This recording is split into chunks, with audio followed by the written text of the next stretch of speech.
In the vast, star-dusted theater of our solar system, Saturn is a showstopper, adorned with its magnificent rings. But circling this gas giant is another celestial wonder, a moon so intriguing it could rival a planet. This is Titan, Saturn's largest moon and the second largest in our entire solar system. In fact, Titan is bigger than the planet Mercury. It was first spotted in 1655 by the Dutch astronomer Christian Huygens, who saw a tiny point of light faithfully orbiting Saturn. He had found a world shrouded in mystery, a world that would take us centuries to begin to understand. We now know that beneath its thick orange haze lies a landscape that is strangely familiar, yet profoundly alien. Imagine looking at Titan through a powerful telescope. It doesn't look like our own moon, pockmarked and gray. Instead, it's a featureless, fuzzy orange ball. That's because Titan is the only moon in our solar system with a dense atmosphere, even thicker than Earth's. This atmosphere is mostly nitrogen, just like ours, but with a significant amount of methane and other carbon-based compounds. This chemical cocktail, zapped by sunlight and particles from Saturn's magnetic field, creates a thick smog of organic molecules called tholins. These tholins are what give Titan its signature orange color, hiding its surface from our prying eyes for so long. It's a tantalizing veil, concealing a world of scientific possibility. The sheer scale of Titan is impressive. With a diameter of over 5,150 kilometers, it holds a significant presence in the Saturnian system. It orbits its parent planet at a distance of about 1.2 million kilometers, completing one full circle in just under 16 Earth days. This orbital dance is tidally locked, meaning the same face of Titan always points towards Saturn, just as our moon does with Earth. From the surface of Titan, Saturn would hang in the sky as a permanent, breathtaking fixture, its rings stretching across the heavens. This constant view of its majestic planet would be one of the most spectacular sights for any future explorer lucky enough to stand on Titan's shores. So, why the excitement? Why do we dream of sending missions, and maybe one day people, to this distant moon? Because Titan is like a frozen, primordial Earth. Its nitrogen-rich atmosphere and abundance of organic molecules might be similar to the conditions on our own planet billions of years ago, before life emerged. It has weather, with wind and rain, but the rain isn't water. It's liquid methane. It has rivers, lakes, and seas of this liquid methane and ethane. By studying Titan, we're not just exploring a new world, we are looking back in time, investigating the chemical pathways that could potentially lead to life itself. It's a cosmic laboratory, waiting for us to unlock its secrets. Thinking about a trip to Titan isn't like planning a weekend getaway, it's one of the most ambitious journeys we can imagine. Saturn is about 1.4 billion kilometers from Earth, a distance so great that it took NASA's Cassini spacecraft 7 years to get there. That's 7 years of traveling through the cold, empty void of space. For humans, this presents enormous challenges. A spaceship would need to be a self-contained world, carrying enough food, water and breathable air to last for the multi-year voyage, there and back. Every meal, every sip of water, and every breath of air for the entire crew would need to be packed from the start or recycled with near-perfect efficiency. The journey itself is fraught with peril. Once astronauts leave the protective bubble of Earth's magnetic field, they are exposed to a constant barrage of cosmic radiation. These high-energy particles, streaming from the sun and distant supernovas, can damage human DNA and significantly increase the risk of cancer and other serious health problems. Shielding a spacecraft sufficiently to protect the crew for a 7-year trip is a massive engineering hurdle.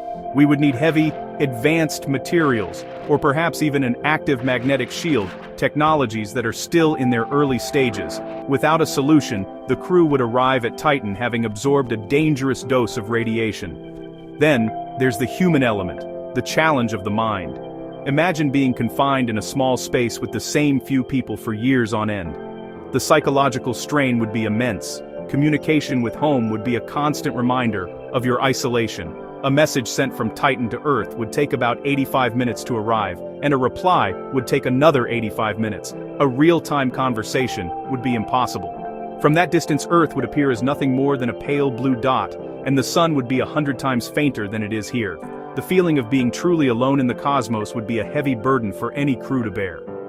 Finally, we have to consider the sheer mechanics of getting there. Our current rocket technology, while reliable, is like using a horse and buggy for a cross-country trip. It requires enormous amounts of fuel, making the spacecraft incredibly heavy at launch. To make a trip to Titan practical, we need a revolution in propulsion. Ideas like nuclear thermal or nuclear electric propulsion promise to cut down the travel time significantly, perhaps to just a couple of years. But these advanced systems come with their own risks, including the challenge of launching and operating a nuclear reactor in space. The journey to Titan is as much a test of our ingenuity as it is of our endurance. So, you've survived the 7-year journey and finally arrived at Titan. What would it be like to step onto its surface? The first thing you'd notice is the low gravity. At just about 14% of Earth's gravity, you'd feel incredibly light, bouncing with each step, almost like astronauts on our own moon. A day on Titan lasts for about 16 Earth days, which is also how long it takes to orbit Saturn. This means you'd experience roughly 8 Earth days of dim sunlight, followed by 8 Earth days of darkness, with the majestic rings of Saturn always hanging in the same spot in the sky. A year on Titan, however, is a much longer affair, as one trip around the sun takes over 29 Earth years. The environment is brutally cold. With Titan receiving only 1% of the sunlight that Earth does, the surface temperature hovers around a frigid minus 179 degrees Celsius, or minus 290 degrees Fahrenheit. Without a heavily insulated and heated spacesuit, you would freeze solid in an instant. The sky above you would be a dim, hazy orange. Even at high noon, the brightness on the surface would be similar to twilight on Earth. Looking up, the sun would appear as a small, bright point, its warmth barely reaching this distant world. The atmosphere is so thick and the gravity so low that if you strapped on a pair of wings, you could actually fly by, flapping your arms. Titan's surface is a geological wonderland. Data from the Cassini orbiter and the Huygens probe, which landed on Titan in 2005, revealed a landscape carved by liquid. But this liquid isn't water, it's methane and ethane. There are vast plains of sand dunes, not made of silicate sand like on Earth, but of solid hydrocarbon particles. There are branching river channels and massive lakes and seas, some larger than North America's Great Lakes. The largest, Kraken Mare, is a colossal sea of liquid methane. Scientists also believe that beneath Titan's icy crust lies a vast subsurface ocean of liquid water mixed with ammonia, which acts as an antifreeze. This world is incredibly different from our own, yet it follows familiar rules. Titan has a weather cycle, much like Earth's water cycle, but with methane. Methane evaporates from the seas, forms clouds and rains, back down onto the surface, carving out rivers and filling the lakes. This makes Titan the only other place in the solar system where we have found stable liquid on the surface. While it's far too cold for Earth-like life to exist on the surface, the presence of liquid, complex organic molecules, and a source of energy has led some scientists to wonder if some strange, exotic form of life could exist in its methane seas, or perhaps in the warmer, liquid water ocean deep underground. For any future human settlement to survive and thrive on Titan, it would need a reliable and powerful source of energy. Unfortunately, the most obvious choice for us on Earth, solar power, is not a good option. Titan is so far from the sun, and its atmosphere is so thick, that the sunlight reaching the surface is incredibly faint. To power a small settlement with solar panels, we would need to cover an area the size of a large country. It's simply not practical. We would need to get creative and harness the unique resources and conditions that Titan itself has to offer. The challenges are immense, but the potential solutions are fascinating. One promising idea is to use the wind. While the winds near Titan's surface are generally gentle, they become incredibly powerful at high altitudes. About 40 kilometers up in the thick atmosphere, winds can reach speeds of hundreds of kilometers per hour. A colony could deploy high-altitude kites or tethered turbines, floating like blimps in the dense air to capture this powerful wind energy. These systems could generate hundreds of megawatts of electricity, potentially enough to power a sizable outpost. Another possibility is hydroelectric power. The massive methane seas of Titan have tides, driven by the gravitational pull of Saturn. A power station placed in a channel between two seas could use these tidal flows to turn turbines, generating a steady stream of electricity for thousands of years.